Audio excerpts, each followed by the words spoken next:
हरे कृष्णा, श्री शिवाय नमस्तुभ्यम।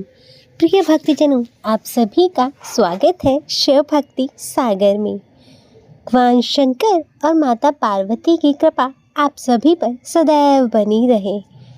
भगवान भोलेनाथ आप सभी का कल्याण करें। आप सभी भक्तजनों को मार्गशीर्ष के गुरुवार के महालक्ष्मी व्रत की हार्दिक शुभकामनाएं। मार्गशीर्ष के गुरुवार को महालक्ष्मी जी का व्रत रखा जाता है, उनकी पूजा अर्चना की जाती है, वह उनकी कथा पढ़ी जाती है। इस व्रत को करने से माता लक्ष्मी प्रसन्न होती हैं। धन, वैभव और सौभाग्य की देवी माँ लक्ष्मी को प्रसन्न करने के लिए यह व्रत किया जाता है। मान्यता है कि इस व्रत को करने से जीवन की सभी समस्याएं दूर हो जाती हैं और माँ लक्ष्मी की कृपा सदैव बनी रहती है। इस व्रत को करने से आर्थिक तंगी दूर होती है और धन और दौलत में वृद्धि होती है। व्रत को करने से सभी पापों से छुटकारा मिल जाता है और घर में सदैव सुख शांति बनी रहती है। इस व्रत के प्रभाव से वैवाहिक जीवन में भी खुशियों का आगमन होता है। ये व्रत धन की देवी माता लक्ष्मी को समर्पित होता है। तो प्रिय भक्तजनों, आज हम इस वीडियो में महालक्ष्मी व्रत की कथा श्रवण करेंगे। मैं सभी भक्तों से अनुरोध करती हूँ कि आप सभी भक्तजन इस कथा को पूर्ण श्रवण कीजिएगा। तो आइए भक्तजनों, कथा शुरू करने से पहले आप सभी एक बार प्रेम से बोलिए, श्री लक्ष्मी नारायण भगवान की जय, माता लक्ष्मी की जय। मार्गशीर्ष मास के महालक्ष्मी व्रत की हम लोग महालक्ष्मी व्रत कथा भारतवर्ष के सौराष्ट्र देश में द्वापर युग की यह कहानी हुई है। सौराष्ट्र में उस समय भद्रशर्वा नाम के एक बड़े ही प्रकर्मी राजा थे। उनकी रानी का नाम सुरचंद्रिका था। रानी दिखने में बहुत ही सुंदर और सुलक्षणा एवं पतिव्रता थी। उन दोनों को 7 पुत्र तथा उसके बाद एक कन्या का वरदान मिला था। कन्या का नाम श्यामबाला था। एक बार महालक्ष्मी जी के मन में आया कि वे जाकर उस राजा के राजप्रसाद में रहें। इससे राजा को 2 गुनी धन दौलत की प्राप्ति होगी और वह इस धन दौलत से अपनी प्रजा को सुख दे पाएगा। गरीब के घर में अगर रहे और उसे धन दौलत प्राप्त हो तो वह स्वार्थी की तरह केवल अपने ही ऊपर उसे खर्च करेगा। यह सोचकर माता लक्ष्मी ने बूढ़ी ब्राह्मण स्त्री का रूप धारण किया। हाथ में लाठी लिए लाठी के सहारे रानी के द्वार तक पहुंची। यद्यपि उन्होंने बूढ़ी औरत का रूप धारण किया था, पर उनके चेहरे पर देवी का तेज था। उन्हें देखते ही एक दासी सामने आई। उन्होंने इनका नाम, दाम, काम, कर्म सब पूछ डाला। वृद्ध ब्राह्मणी का रूप धारण करे हुए माता लक्ष्मी ने कहा, बालिके, मेरा नाम कमला है। मेरे पति का नाम भुवनीश है। हम द्वारिका में रहते हैं। तुम्हारी रानी पिछले जन्म में एक वैश्य की पत्नी थी। वह वैश्य गरीब था। दरिद्र के कारण रोज घर पर झगड़े होते थे तथा उसका पति उसे रोज मारता था।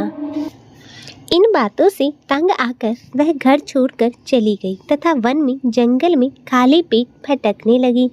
उसकी इस दुर्दशा पर मुझे दया आ गई। तब मैंने उसे सुख संपत्ति देने वाले श्री लक्ष्मी व्रत की कथा सुनाई। मेरे कहने पर उस स्त्री ने महालक्ष्मी व्रत किया। श्री महालक्ष्मी प्रसन्न हुई और उसकी गरीबी दूर हुई। उसका घर संसार दौलत संपत्ति से भर गया। बाद में पति पत्नी दोनों परलोक सिधारे। लक्ष्मी व्रत करने के कारण वे लक्ष्मी लोक में रहे। उन्होंने जितने साल महालक्ष्मी व्रत किया उतने हजारों साल उन्हें सुख भोग मिला। इस जन्म में उसका जन्म एक राजघराने में हुआ, परंतु वह श्री महालक्ष्मी व्रत करना भूल गई। मैं उसे यहाँ यह याद दिलाने आई हूँ। बुढ़िया की बातें सुनकर दासी ने उन्हें प्रणाम किया। श्री महालक्ष्मी व्रत के किस तरह किया जाए इस बाड़े में बुढ़िया रूप धारण किए हुए श्री महालक्ष्मी माता ने दासी को पूजा की विधि तथा महिमा बताई। इसके बाद वह दासी माता को प्रणाम कर रानी को अंदर बताने चली गई। राज्य में वैभव रहते हुए रानी को अपने ऐश्वर्य का बहुत ही घमंड हुआ। संपत्ति तथा अधिकार की वजह से वह उन्मत्त हो गई। दासी द्वारा बताई गई बुढ़िया की बातें सुनकर वह आग बबूला होकर राजद्वार पर आकर बुढ़िया रूप श्री महालक्ष्मी माता पर बरस पड़ी। उसे यह मालूम नहीं था कि श्री महालक्ष्मी माता बुढ़िया का रूप धारण किए हुए द्वार तक आई है, परंतु रानी का इस प्रकार व्यवहार देखकर माता ने वहां ठहरना उचित न समझा। वे वहां से चल पड़ी। राह में उन्हें एक राजकुमारी श्यामबाला मिली। उन्होंने श्यामबाला को सारी बात बताई। श्यामबाला ने अपनी ओर से श्री महालक्ष्मी माता से क्षमा मांगी। माता को उस पर दया आई। उन्होंने श्यामबाला को श्री महालक्ष्मी व्रत के बारे में बताया। उस दिन अगहन यानी मार्गशीर्ष माह का पहला गुरुवार था। श्यामबाला ने परम श्रद्धा से श्री महालक्ष्मी व्रत रखा। फलस्वरूप राजा सिद्धेश्वर के सुपुत्र मालाधार से उसका विवाह हुआ। वह धन दौलत ऐश्वर्य वैभव से परिपूर्ण हो गई। पति के साथ ससुराल में आनंद पूर्वक जीवन व्यतीत करने लगी।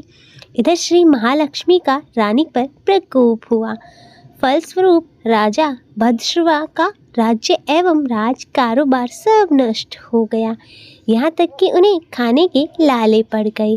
ऐसी हालत में एक दिन रानी ने राजा से निवेदन किया कि हमारा दामाद इतना बड़ा राजा धनवान है, ऐश्वर्यशाली है, क्यों न उसके पास जाएं, अपना हाल उसे बताएं, वह जरूर हमारी सहायता करेंगे। इस बात पर राजा भद्रशर्वा अपने दामाद के पास रवाना हुए। राज्य में पहुंचकर एक तालाब के किनारे थोड़ी देर विश्राम करने के लिए ठहरे। तालाब से पानी लेने आते जाते दासियों ने उन्हें देखा। उन्होंने विनम्रता से उनसे पूछताछ की। जब उन्हें यह मालूम हुआ कि वे रानी श्यामबाला के माता पिता हैं, तो दौड़ते हुए जाकर उन्होंने रानी को सारी बात बताई। रानी ने दासी के हाथ राज परिधान भेजकर उनका बड़े ठाट से स्वागत आदर सत्कार किया तथा भोजन कराया। जब वे लौटने लगे तो उन्हें सोने की मोहरों से भरा एक घड़ा दिया। राजा भद्रशर्वा जब वापस लौटे तो उन्हें देखकर रानी श्रुतचंद्रिका बहुत ही प्रसन्न हुई। उन्होंने सोने की मोहरों से भरे घड़े का मुंह खोला, पर हाय भगवान, घड़े में धन के बदले कोयले मिले। यह सब श्री महालक्ष्मी के प्रकोप से हुआ। इस प्रकार दुर्दशा में कई और दिन व्यतीत हो गए। इस बार रानी स्वयं अपनी कन्या के पास गई। वह दिन अगहन माह का अंतिम गुरुवार था। श्यामबाला ने श्री महालक्ष्मी का व्रत किया, पूजन किया, अपनी माता से भी व्रत करवाया। इसके बाद रानी अपने घर आई। श्री महालक्ष्मी का व्रत रखने पर उसे फिर से अपना राजपाट, धन, वैभव, ऐश्वर्य प्राप्त हुआ। वह फिर से सुख शांति और आनंदमय जीवन व्यतीत करने लगी। कुछ दिनों पश्चात राजकन्या श्यामबाला अपने पिता के घर आई। उसे अपने घर देखकर श्रुतचंद्रिका को पुरानी बातें याद आ गई। यही कि श्यामबाला ने अपने पिता को कोयले से भरा घड़ा दिया था और उसे तो कुछ भी नहीं दिया था। इसी कारण श्यामबाला को अपने पिता के घर आने पर कोई आदर सत्कार नहीं मिला, बल्कि उसका अनादर हुआ। पर उसने इस बात का बुरा नहीं माना। अपने घर लौटते समय अपने पिता के घर से थोड़ा नमक ले लिया। अपने घर लौटने पर उसके पति ने पूछा, अपने मायके से क्या लाई हो? इस पर उसने उत्तर दिया, वहाँ का सार लाई हूँ। पति ने पूछा, इसका मतलब क्या हुआ? श्याम बाला ने कहा, थोड़ा धीरज रखें, सब मालूम हो जाएगा। उस दिन श्याम बाला ने सारा भोजन नमक डाले बिना बनाया और परोसा। पति ने खाना चखा। सारा खाना बिना नमक के था, इसलिए उसे कुछ स्वाद न आया। फिर श्याम बाला ने थाली में नमक डाला। इससे सारा भोजन स्वादिष्ट लगने लगा। तब श्याम बाला ने पति से कहा, यही है वह मायके से लाया हुआ सार। पति को उसकी बात सही लगी। फिर वह दोनों हंसी खुशी मजाक करते हुए भोजन करने लगे। कहा गया है कि इस तरह जो कोई श्रद्धा भाव से श्री महालक्ष्मी जी की पूजा करे उसे माता की कृपा प्राप्त होती है, सुख संपत्ति व शांति प्राप्त होती है, सभी मनोकामनाएं पूरी होती हैं। परंतु यह सब प्राप्त होने पर माता को भूलना नहीं चाहिए। हर गुरुवार को व्रत पाठ अवश्य करना चाहिए।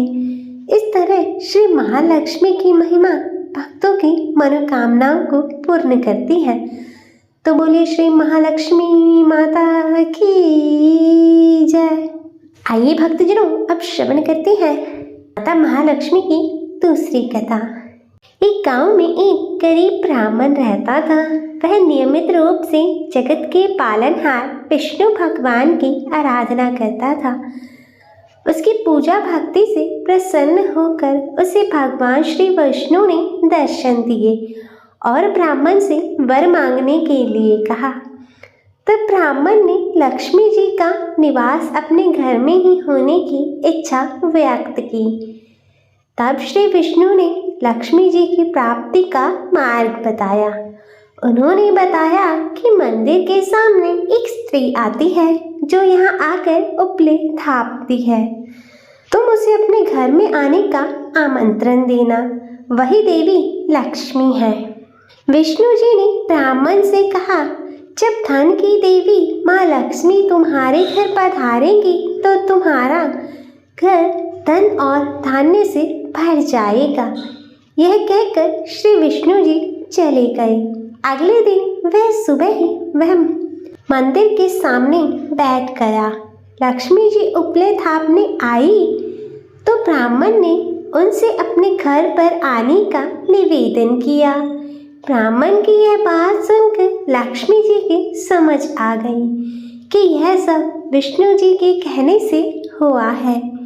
लक्ष्मी जी ने ब्राह्मण से कहा कि मैं चलूंगी तुम्हारे घर, लेकिन इसके लिए तुम्हें पहले महालक्ष्मी व्रत करना होगा।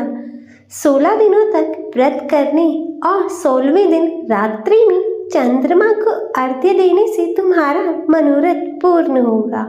ब्राह्मण ने देवी के कहे अनुसार व्रत और पूजन किया और देवी को उत्तर दिशा की ओर मुंह करके पुकारा। इसके बाद देवी लक्ष्मी ने अपना वचन पूरा किया। मान्यता है कि उसी दिन से इस व्रत की परंपरा शुरू हुई। तो बोलो श्री महालक्ष्मी माता की जय। तो प्रिय भक्तजनों, यह थी श्री महालक्ष्मी व्रत कथा। मैं आशा करती हूँ कि आपको यह कथा पसंद आई होगी। वीडियो अच्छी लगे तो इसे लाइक करें, शेयर करें और चैनल को सब्सक्राइब कर कमेंट में जय लक्ष्मी माता लिखना ना भूलें और नोटिफिकेशन बेल को ज़रूर ऑन करें। जय श्री महालक्ष्मी माता। हर हर महादेव। ओम नमः शिवाय।